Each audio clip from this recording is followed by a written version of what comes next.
Let's rock.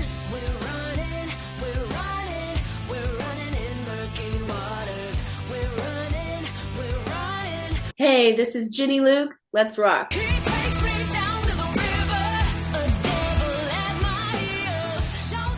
Hi there. Hey, how are you? I'm good. How are you? Good. You have a violin. I do. Got it in hand. Is How's it it attached? going? I'm good. Is the violin always attached to you? No, but it's like a good visual for people to like understand what's going on, you know? It's very classical over there right now. I know, but my chairs are leopard, so Oh, it's that's like I like that. How are things? Welcome to Let's Rock, by the way. Thank you. It's good to have you here. Thanks for having me, Ken. I appreciate it. How's your morning? And where are you coming from? I'm in Ottawa, Canada. Oh, cool. Okay. Yeah. Where are you? Los Angeles. You're in LA right now. Yeah. Yeah, the morning was good. It's freezing cold. Oh my God. Yeah, like literally 1 degree Celsius. Oh Uh, my God. this is very exciting. I listened to your record. Yeah. It is fantastic. Thank you. Very good stuff. Um, must be exciting. I guess, what is it? November 1st is release day. Yeah. It's Must coming be right up. exciting and a little nerve-wracking. Yeah. Tell us about it. Tell us about this album. It's called Devil at My Heels. Yeah. So tell us Devil at what my you need to know, the who, the what, the where, the why. Okay. Devil at My Heels is a bad bitch electric violin vocal album, and it focuses on strength and empowerment and the spectrum of emotions of vulnerability, discovering oneself, one's identity, and a couple party tunes along the way. Couple party tunes. I like that. Yeah, yeah, yeah. That's Um, where was it recorded? When did you start this? And why has it taken so long for your debut solo vocal album? good questions. Um, I started recording this record 2 years ago. I recorded it at Dave's Room in North Hollywood, which is great for drum tones, and Studio City Sound in Studio City, California. And why has it taken this long for a full debut album? I started recording, as some people know, at age 14 and 15 in Los Angeles in a girl group. And then I started recording professionally for artists such as J. Cole and Snoop Dogg at age 17 and 18, and then Meat Loaf at 19. And I started my first EP for my solo work at age 19 and 20 as well. So I was doing that at the same time I was touring with Meat Loaf. And I continued to work on that EP for a couple years and put it out when I was 21. And then I started releasing singles. I guess that's why, because we're in a singles driven industry now, It's you changed. know? Yeah, totally. So then I released a lot of singles for like 7 years and covers, and also continued working with major artists on their work as a session player, violinist, string arranger, and background vocalist. And then I got signed with Blue Alon 2 years ago. So that's why the debut album is coming out now. It's very exciting. And it's crazy. I was reading your bio. How does a small town, classically trained violin player end up in LA and touring with Meat Loaf? Yeah. Um, I think I was always interested in, like, I don't want to just say commercial music, but I want to say being on huge stages since I was 3 and 4 years old. I started violin and piano in Germany and then at 3. age 3, and then moved to Iowa at 4.5 and was in my first musical at age 4, singing The Sound of Music. And then in Annie at age 5. And then from there, a lot of musical theater and dance. I was in Dubuque Dance Studio, tap, jazz, ballet, hip hop. And then I was also in a vocal studio since the age of 7. So I knew I wanted to be a performer on a big scale. And then my parents were preparing me classically and then later in jazz, like 7 and age 9. And I loved pop music. And then my brother exposed me to rock at like age 9. My kind of rebel brother. He plays cello and bass. He's like the party brother. He's the black sheep. And he would like burn mix CDs of Metallica and Zeppelin and Deep Purple. And so I was getting exposed to a lot of different styles as a kid. And I knew very early I wanted to be a performer. And so I started formulating a plan. I was already playing with orchestras around age 12 and 13 and 14, but I made a plan to get to LA by age 14.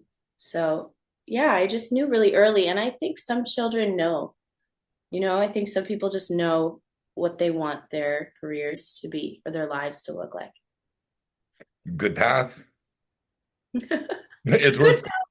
Well, Yeah, worked out pretty well, right? I think so. I have a pretty fulfilling career. We'll see if this record goes well. I think it'll go well. It's hard to tell these days if records go well because of digital stuff, but yeah, it's Yeah. fantastic. You're getting a boatload of hits on YouTube, that's for sure. Thanks. So Yeah. yeah, it's working. Um, a lot of a lot of really rockin' music on this album, and you have I don't know how to say your name. Is it Orianthi or Orianthi? I say Orianthi. Orianthi. Okay. She's incredible, and she's on the title track, right? And she just rips it up. Who else played on this album? Who are the musicians? Neely Brosh was the other featured guitar goddess. She's located in Vegas. She's up and coming, huge, amazing guitar player as well. And it was really an honor to have both of them on the record. I looked up to Orianthi since I was like 14 years old. So that was really cool. The other musicians were Dmitry Gorodetsky, who is my dear friend who plays bass, and he played for Usher. He plays on The Voice. He's phenomenal. And Johannes Gridshocker played drums. Nick Maybury played guitar. Lucas Sater played guitar and did some production. Bernie Barlow did background vocals. And then Dave Darling and Zach Darling produced. Dave Darling. I know that name. Yeah, he did like Brian Setzer and some Def Leppard. Brian Setzer's rocking too. Yeah. Yeah. Now there's a quote in your bio that says, quote, you wanted this album to be, quote, a declaration of my autonomy and the journey of understanding my human experience, unquote. Can you explain That's that to everybody? sure, that's like pretty deep for a rock record, but a good record, I hope. Yeah. Yeah, so I wrote this record song by song just to understand what I was going through my 20s and in the music industry as a woman, as a young person in this generation, as someone who moved to LA and is trying to find themselves in this industry. And I think I found meaning, and I'm so happy I've evolved from maybe those middle of the night songs and expressions of like Woman I Wanted to Be and No Fire Burning. Those were very dark, lack of hope nights where I was trying to make some sense out of living here and all the hardships I've gone through to create a career and be a performer and an artist here. And then I have other uplifting songs or other kind of badass, like rebellious songs that are clearly a rebellion against the classical uh, kind of symphony etiquette life I was brought up to aspire to. I'm not anti any kind of lifestyle for anyone, but I felt very confined as a kid and a teenager growing up. So I think this record is probably kind of like a delayed rebellion a little bit. Okay. I don't know if you heard that, but it kind of makes it fun for me because it's like a really good outlet. And so it just shows a lot of different sides of myself. There's also some pretty serious topic, some pretty serious topics on this album as well, right? Of and you've been you've spoken about this before, but um, how important is it for you to get that personal message out of stuff that's quite difficult to speak about? Is it a kind of healing as well? Oh, yeah. I think it's like a solace or like a good feeling of providing hopefully strength and a musical understanding or an artistic ground or framework for other people that have gone through any loss, assault, violence, abuse, sadness. Um, I hope that the songs at least provide some like framework of understanding. Yeah. So does it feel healing? I think writing the songs felt a little healing because that's like therapy. Um, and I think the best healing comes from gaining strength and then helping other people find their strength. That's where my healing feels the best. That's the way to do it. Yeah, good, good. Okay, let's get a little more happy. You just got off the road with AJR. Yeah. How was that? Where were you and how was it and how did that all happen? Yeah. I was on the road with AJR for about 4 months since March. And yesterday, I actually watched the live stream that they broadcast. It's like a 24-hour live stream of the whole arena show. And I just got a call from their manager, and they said, "We heard you're a top electric violinist. You come highly recommended. Can you play?" This was back in October. Can you play on the Tonight Show and maybe like some of the morning shows? So I said, yeah, sure. And they said, can you fly out in 3 days and learn all the music on the album? Oh, I said, yeah, I can. oh, So I had other gigs going on, but I did those 2 days of gigs. And then the day before I flew to New York, I just practiced for 12 hours. So yeah, then I hopped on a plane and worked with them. And then they said later, would you like to come on the tour? And I said, yes, of course. So I played violin, sang, played keys, and saxophone. So wow. Big crowds too. yeah, yeah, full arena crowds, like 8,000 to 14,000. Yeah. That's got to be intense. Does that how it works with all of the session work you've done and all of the tours you've done? It's just word of mouth gets around and people contact you for that. I mean, I'm thinking you've played with the Foo Fighters, you've played with Meat Loaf, you've played with I read you Stevie Wonder. I played on two songs that Stevie Wonder sings on. I haven't gotten to work with him in the studio, but yes, I recorded for Stevie. Is that how it works though? You just your name gets around and people start saying, "Oh, we need a violin, let's give her a call." Yeah, I think in a big way. Yeah, that's like 90% of the time. So you just have to be, great as a musician, be responsible, show up, have a good attitude. And then I think having like stylistic versatility That's a big one. Like honoring the style that you're working on that day. If it's rock, if it's country, if it's jazz, R&B. Like having an understanding of that style. What does that mean on the violin or vocally? And then what ideas do you bring to the table? So yeah, I think it is mostly word of mouth and then maybe some marketing. Well, yeah, I'm sure a lot of marketing for sure. Yeah. Foo Fighters, Meat Loaf, and Stevie Wonder are three of my favorites of all time. I'm very, Yeah. I love all of those guys. And I listened to the song today, the Sky is a Neighborhood. Yeah, you did. What'd you think? Did you like it? Well, I mean, I've heard it a million times, but um, yeah, everything sounded fantastic. That's a highly underrated song by that band Mm-hmm. because it was such a change in direction, but um, Yeah. it was fantastic. Yeah. You're doing all Oh, right. So, yeah. Dave Grohl is the coolest guy on the planet. Like we got to work with him all day. Wow. He is a true rock star and so kind. yeah, and I mean, that's all the stories, right? He's the nicest guy in the business. Mm-hmm. Yeah, and that's cool. Are you going to be doing any gigs with this? Are you touring with this album or working on something else?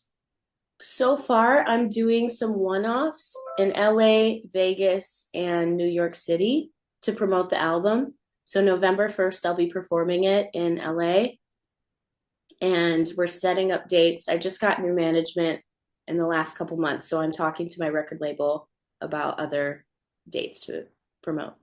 Remember, Canada's pretty close, right? Yeah, get up here. I would love to try, especially because I have family in Minneapolis, so I could just go straight Yeah, it's up. an hour maybe, not even from Canada. Yeah. Yeah.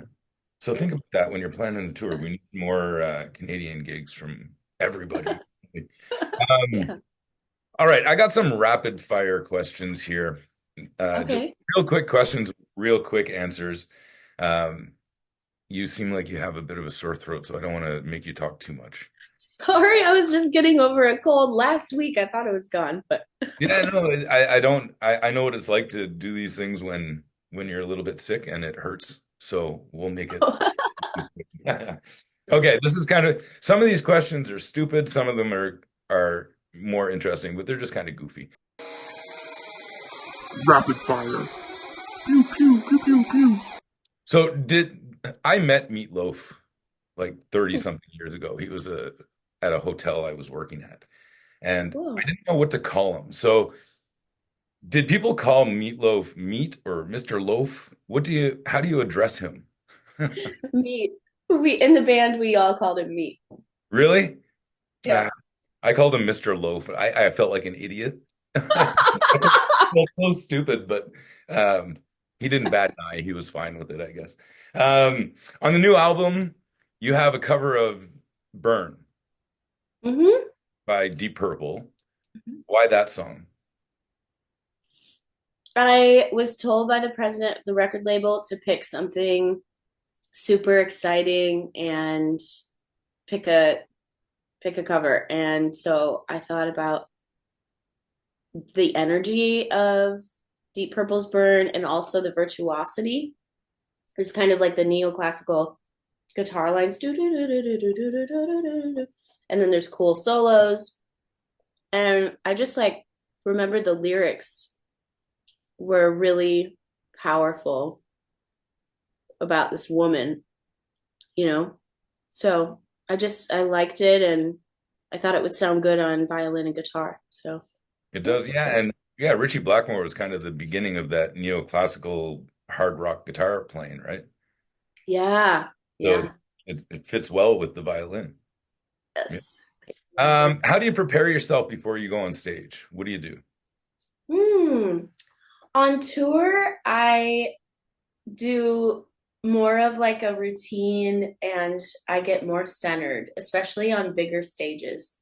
Because I feel like when you're about to play on bigger stages, sometimes you have more things taken care of for you. So you have time to meditate. I do yoga. It depends on the gig too, because if it's like more of a conservative band, like the tour I was on. I don't drink before the show. But if it's like Meat Loaf, we would take a shot sometimes, or nothing too crazy. I warm up as well. I always warm up the violin and warm up my voice. I stretch. And then I listen to really good music that inspires me while I like do hair and makeup. And sometimes I dance in the dressing room. And I try to like talk to people that I love or that inspire me the day of the show. All right, that's good. As I'm Canadian, Mhm. like I told you, I always ask this to everybody. Your favorite Canadian artists? Justin Bieber? It works, yeah. Good answer. And then I'll say this, my aunt, Bang Long Do, she was from Canada. She came over from Vietnam and then she became a Canadian resident. And she was one of the top seven pianists in Canada for a while, classical pianist. So I would say she is one of my favorite Canadian artists. Okay, so let's just recap here. Devil at My Heels, November 1st, 12 rockin' tracks. Uh, November 1st, LA concert, Vegas. Yes. I can't remember the date, but Vegas And New after York, those dates New are York. TBD coming up. Okay, but they're coming up for sure. Excellent album, fantastic. Everybody out there should get this thing and check her out on YouTube.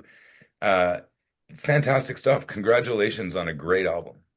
Thank you, Ken. I It's appreciate awesome. it. I really love it. So thank you for this fantastic album and good luck with the shows. Thanks so much. Okay, Take care. talk later. Awesome.